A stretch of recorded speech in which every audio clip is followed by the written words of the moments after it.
తన కుమారుడి మృతికి కారకులైన వారిని అరెస్ట్ చేసి న్యాయం చేయాలి అని, అలాగే తన కుమారుడి మృతికి కారణమైన వ్యక్తుల నుండి తనకు కూడా ప్రాణహాని ఉందని, పోలీసులు తనకు రక్షణ కల్పించాలి అని మీడియా ముందు ఆవేదన చెందారు ఓ తండ్రి. వివరాల్లోకి వెళ్తే డాక్టర్ బిఆర్ అంబేద్కర్ కోనసీమ జిల్లా ఆయనవెల్లి గ్రామానికి చెందిన నల్ల యేసుబాబు అయ్యప్ప యేసుబాబును 2019 సంవత్సరం ఏప్రిల్ 16వ తేదీన అనుమానాస్పదంగా మృతి చెందినట్లు అనుమానాలున్నాయి. తన కుమారుడు మృతుడు గ్రామంలో కొంతమంది పెద్దలు కప్పిపుచ్చారని, దీనిపై గత 6 సంవత్సరాలుగా పోలీసుల చుట్టూ తిరిగినప్పటికీ ఏ విధమైన కేసులు నమోదు చేయలేదు అని వ్యక్తం చేశారు. సోమవారం ప్రజా సమస్యల పరిష్కార వేదికలో పోలీసులకు ఫిర్యాదు చేశాడు. అనంతరం మీడియాతో మాట్లాడుతూ ఇప్పటికైనా తన కుమారుడి మృతిపై పోలీసులు దర్యాప్తు జరిపి కారకులైన వారిని చట్టపరంగా శిక్షించాలి అని ఆయన డిమాండ్ చేశారు.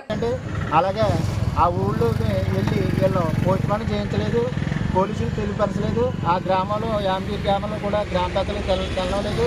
అలాగే తల్లిదండ్రులు కూడా మాకు కూడా తెలియకుండా చేసేసి తీసుకొచ్చేసి 5,000 తీసుకొచ్చేసండి.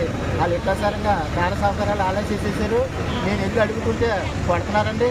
ఇదేమన్నా ఏమని అడుగుతున్నానండి. నాకు ఊళ్ళో అయితే ఎవరు సపోర్ట్ లేదండి. నేను 5,000లోనే పెళ్లి చేసుకున్నాను అమ్మాయిని. నా సొంత మంగారు కూడా నాకు సపోర్ట్ చేయలేదు. చెయ్యని బాబులు కూడా ప్రతిమాలుతున్నాను. ఎక్కడికి వెళ్ళిన కేసు తీసుకోవట్లేదండి. కేసు తీసుకుంటారని ఎస్పీ గారికి కలెక్టర్ గారికి కూడా నేను మనవి చేసుకున్నాను. అయ్యా అలాగే నాకు దొంగ సర్టిఫికేట్ చూపించండి. 2 లక్షల రూపాయలు 5,000లో దొంగ సర్టిఫికేట్ చూపించి 2 లక్షల రూపాయలు గవర్నమెంట్ సొమ్ము అది దౌర్జన్యంగా తెప్పించి ఆ డబ్బులు నాకు ఇచ్చారండి. మళ్ళీ ఇచ్చిన డబ్బులు అటల్ రాంబాబు గారికి తెలిసిందండి. తెలిస్తే వచ్చి ఆ డబ్బులు మీ అబ్బాయి అప్పు చేశాడు, ఆ 2 లక్షల రూపాయలు ఇమ్మని అడిగారండి. ఎలాగిస్తానండి, మా అబ్బాయికి వచ్చిన డబ్బులు మీరెట్ కలిపి పెట్టని అడిగానండి. నువ్వు నోరు మొత్తం ముయ్యమని బలంగా గదివి పోలీసులు రమ్మని వాళ్ళు రప్పించి నా మీద మళ్ళీ కేసు ఫైల్ చేసండి. ఈ డబ్బు పట్టిపోడండి. నేను అమలాపురం 2 కేసులు పెట్టారండి. మా అబ్బాయి పోయిందే కాక అమలాపురం కోర్టుకి నేను నా 2 కేసులకి కూడా తిరుగుతున్నానండి. నేను చాలా ఇబ్బంది పడుతున్నానండి. మా అబ్బాయిని అన్యాయంగా చంపేసి లవ్ చేసిన తప్పుకి వీళ్ళు మాత్రం తగిన చర్యలు తీసుకుని నాకు చేయాలండి. ఇప్పుడు కలెక్టరేట్లో మీరు కంప్లైంట్ ఇవ్వటం మీ వెనకాల వచ్చిన వాళ్ళు ఎవరు? నా వెనకాల 5,000 వచ్చారండి. ఇక్కడే ఆఫీస్లో కూకున్నారు. ఒక 10 నిమిషాలు అవుతుందండి. పారిపోరాల్లో ఎలా జాగ్రత్తగా తప్పుకున్నారండి. ఇప్పుడు దాకా నా ఎంత ఆడారండి. వాళ్ళు వస్తారేమో భయం చెప్పి కంగారుగా తెలియదండి. నేను వాళ్ళైతే మనుషులైతే తెలుసండి కూడా ఎంత ఆడేస్తున్నారు. అలా ఎక్కడికి వెళ్ళినా సరే ఎక్కడ కంప్లైంట్ ఇస్తే కూడా చంపేస్తానంటున్నారండి. ఈ బాగా భయంగా ఉంది. అటల్ రాంబాబు గారి గురించి అయితే చాలా భయంగా ఉందండి. ఎంచేదంటే గ్రామ సర్పంచ్ అండి ఆయన.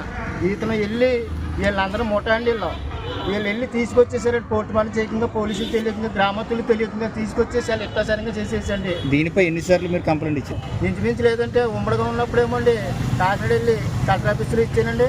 అలాగే 5,000 పంపించారండి ఎంక్వైరీ చేయమని, చేయట్లేదండి. మళ్ళీ అలాగే అమలాపురం వచ్చానండి. మనకు మళ్ళీ ఏరియాకి కలెక్టర్ ఆఫీస్ వచ్చిందంటేనే అక్కడ కూడా వెళ్ళి ఎంక్వైరీ చేయమని 5,000 పంపించారండి. అయినా చేయట్లేదండి. ఇందులో బలమైన వాళ్ళు ఉన్నారు. ఎంక్వైరీ ఎక్కడ జరగనట్లేదండి. రాజమండ్రి, కాకినాడ, అమలాపురం అందరికీ పెట్టానండి. నా దగ్గర అన్ని సాక్ష్యాలు ఉన్నాయండి. నా దగ్గర ఉన్నాయండి. నేను పోరాటం తిరుగుతున్నాను, బతిమాలుతున్నానండి. ఎవరు కేసు అయితే తీసుకోవట్లేదు. తప్పనిసరిగా కలెక్టర్ గారు దీన్ని న్యాయం చేయమని అర్థిస్తున్నానండి. నా చివరి కోరుకండి. నేను ఎప్పుడు పోయినా మాత్రం ఏం వదలొద్దని కోరుకుంటున్నానండి. మా అబ్బాయికి న్యాయం చేయండి. మేము గారాబంగా పెంచుకున్నాం. ఏదో నెలకు 5,000 ఇచ్చి మేము ఇద్దరం బతుకుతాం అనుకున్నాం. మా ఆవిడ కూడా బెంగెట్టేసుకుని ఎప్పుడు చచ్చిపోతుందో తెలియదండి. కొడుకంటే ప్రారంభం. వీళ్ళని ఇంజనీరింగ్ చదువుకున్నవాడిని అన్యాయంగా చంపారు సార్. ఎక్కడ కేసు ఫైల్ అవ్వలేదు. నేను ఆశ్చర్యపోతున్నానండి. వీళ్ళు ఏంటి ఇంత దారుణం. వచ్చిన డబ్బులు కూడా ఇచ్చేసుకున్నారు. వీళ్ళు గవర్నమెంట్ సొమ్ము కూడా అన్యాయంగా తెప్పించారు. 5,000 పోయిరని డెత్ సర్టిఫికేట్ ఇచ్చాడండి పంచాయతీ సెక్రటరీ. అతను రిటైర్ అయిపోయాడండి. వాళ్ళు అతని దగ్గరికి వెళ్తే డబ్బులు కావాలంటే ఇతను కానీ నన్ను బయట వద్దని చెప్పాడండి. ఇక నేను ఏం చేయనండి.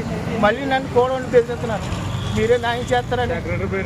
సెక్రటరీ గారండి. ఆయన పేరు సలాది బైరముత్ అండి. ఆయన నెంబర్ కూడా నా దగ్గర ఉందండి.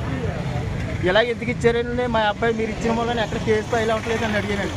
నువ్వు అన్ని బయటెట్టుకుని ఎంతలో ఉన్న వాళ్ళు పెద్ద మూట నేను కూడా చంపేస్తాను. నువ్వు జాతకం నువ్వు కావాలంటే ఎంతో కొంతకి ఇస్తానమ్మా. కొద్దిగా